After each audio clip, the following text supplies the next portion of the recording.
Hello, you're watching World Talks on TVP World. My name is Sasha Farber.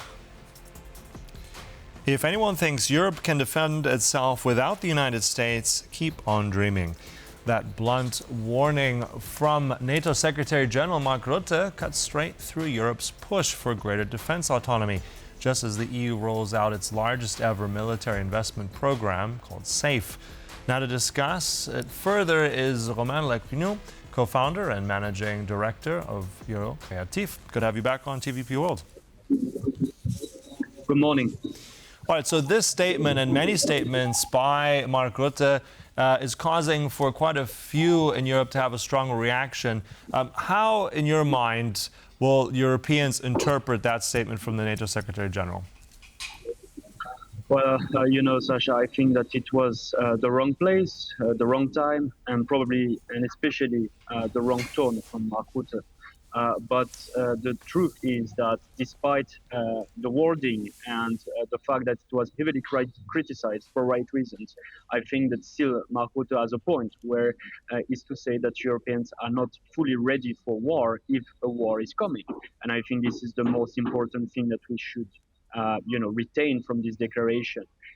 It doesn't mean that if we are not ready, we should just say that, we are dependent on the US and we need to stay like this. I think this is not how we should approach this problem. What we should say and what we should do is that, yes, we should recognize that we have a dependency on the US that is still a problem. We reduced it already for the past few years, but it's not enough and we should be faster, more as possible. So the spirit is to say that now it's time to act because we don't have much time. And what we see from the Europeans is that there are more and more initiatives, but we need that at a large scale at the moment. Mm-hmm.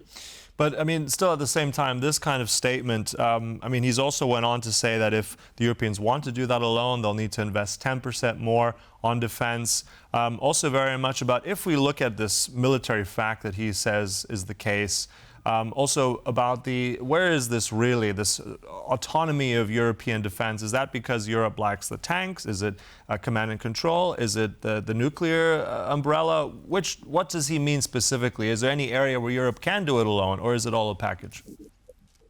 I think it's a mix of everything. When we talk about dependencies, we have to talk on the US, we have to talk about three types of dependencies. The first dependencies is in terms of capabilities. And here I'm mentioning human capabilities. We know that we have more or less 100,000 soldiers, US soldiers on the European soil. So this is something that matters. And we will see how the US review or not its positioning, its human positioning in the next few months. And the second capability dependency is on material. Indeed, critical material that we still are dependent on the US. And especially when it comes to a few strategic enablers, such as, air-to-air airlift, when it comes to defense, security, air defense systems, especially. We know that it's a critical thing for Ukraine, but also for Europeans on the eastern flank especially. We know also that we have critical capabilities dependencies when it comes to everything which is intelligence. The second type of dependency we have is when it comes to operational command. Indeed, NATO is run by SACEUR, and we know that there is a dependency there on the operational command, and there is no, at the moment, solution or action taken to make this evolve. It can work, it's working at the moment, but if the US is indeed reducing even more its focus on Europe, there is a question now on the operational command. This is why on these two different capability and operational dependencies, Europeans are working on increasing the European pillar within NATO. This is the right answer. It should be faster, it should be stronger, but this is the right answer. The third one, the third dependency of Europeans within on the US at the moment is maybe a bit more difficult to tackle in the short term because it's a psychological dependency.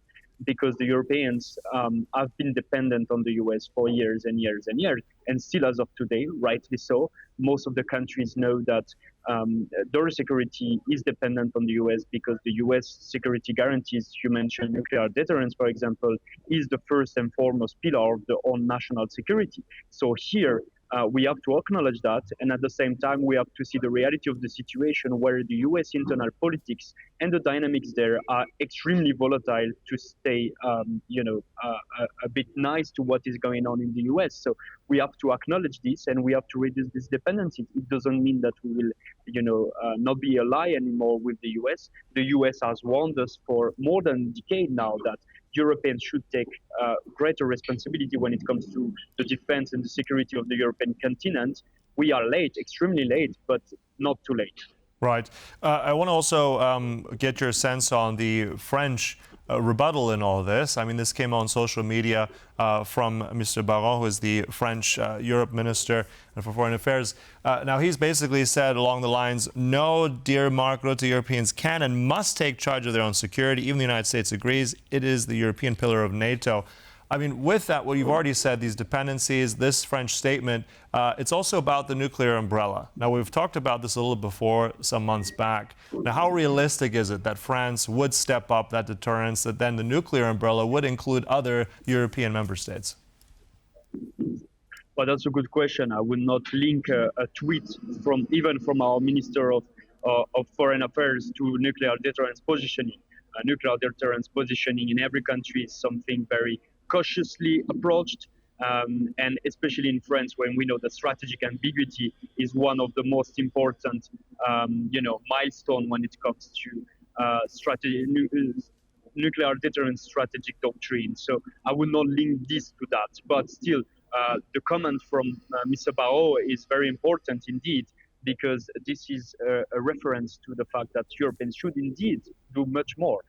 And here we have to talk again about our capability dependencies and all that, and Europeans need to move forward. We have to say also that, when it comes to strategic autonomy, this is something that is pretty much liked by the French politicians at the moment, and this is something also to use at the political level when the situation is not the best. So we have to see also internal dimension. It's not just a tweet that is directed to Mark Rutte or to European allies. It's also a tweet and a political declaration per se to the French public, to the French audience. So when it comes to your last question on nuclear deterrence, I think that France indeed needs to be a bit more vocal on this. We know that the capabilities to be vocal on nuclear deterrence are quite limited, but still, we know that President Macron will have a big speech on nuclear deterrence in the coming weeks. So we are waiting for this. We should not expect too many public results, meaning that France will remain cautious, will remain ambiguous. This is the strategic doctrine, but still, France has the intention of being a bit clearer on the fact that indeed the French nuclear deterrence, the French nuclear umbrella has a European dimension. Mm-hmm. All right. I also want to get your sense of this Security Action for Europe SAFE program, this landmark EU plan. Essentially, these are low-interest loans to push up and to accelerate procurement across Europe and very much favor European production. Now, this is still very at the early stages. Poland, for instance, going to get most of the majority share of that. Is that enough in your mind to fill that gap? Well, how much will this really contribute to this releasing this dependency, if at all? Well, it's difficult to assess if it's enough or not enough. I think that the critical thing is that this money is spent, wisely. And here we have to say that at the moment, the SAFE program investment is quite clear. There is a first part of the budget which is allocated to urgent buying. So basically, the things that we need as soon as possible to reduce the capability gaps between Europe and its main threat, Russia. So it means that we need to invest as soon as possible in ammunitions, in missiles, in ground combat vehicles, systems, all these things. We need to invest as soon as possible also on artillery, on mobility infrastructure. So those things that needs to be done as soon as possible. So if there is a Russian aggression against NATO members, against EU member states, then Europeans are able to counter attack, to defend. And also for Europeans, it's very important to reduce the window of opportunity for Russia to attack. not looking weak, not looking, inferior to Russian capabilities. So this is crucial, and this needs to be done as soon as possible. The second one is more strategic. This is about the strategic enablers and how the Europeans should and could upgrade their security and defense systems. So it means like new generation systems such as air defense, so layered air defense systems to counter long, mid, short, very short range threats and missiles, as well as drones. This is very important also. We know that in particular for Eastern flank countries, but this is also to invest in what Europeans don't have at the moment or have very weak capacities. I mean by that everything which is linked to intelligence, reconnaissance, and surveillance, ISR technologies, when it means satellites, when it means space technologies, and as well as innovation, AI propulsed systems, all these things that we need to invest in the long term. So there is really a short-term dimension and a long-term dimension. And if the European member states are able to, engage those funds, those loans, as you said, wisely, then there will be an upgrade of European defense national systems and therefore European defense security protection. Right, but for the moment, as you've said, the interesting things about the dependencies still that European strategic interests, military interests have with the United States within NATO. Look, thanks so much for all that. That was Romain Le Quiniou. Appreciate all your insights this morning. Thank you. Thank you. And thank you for watching. That concludes World Talks, but stay right here on TVP World for news and commentary. Goodbye.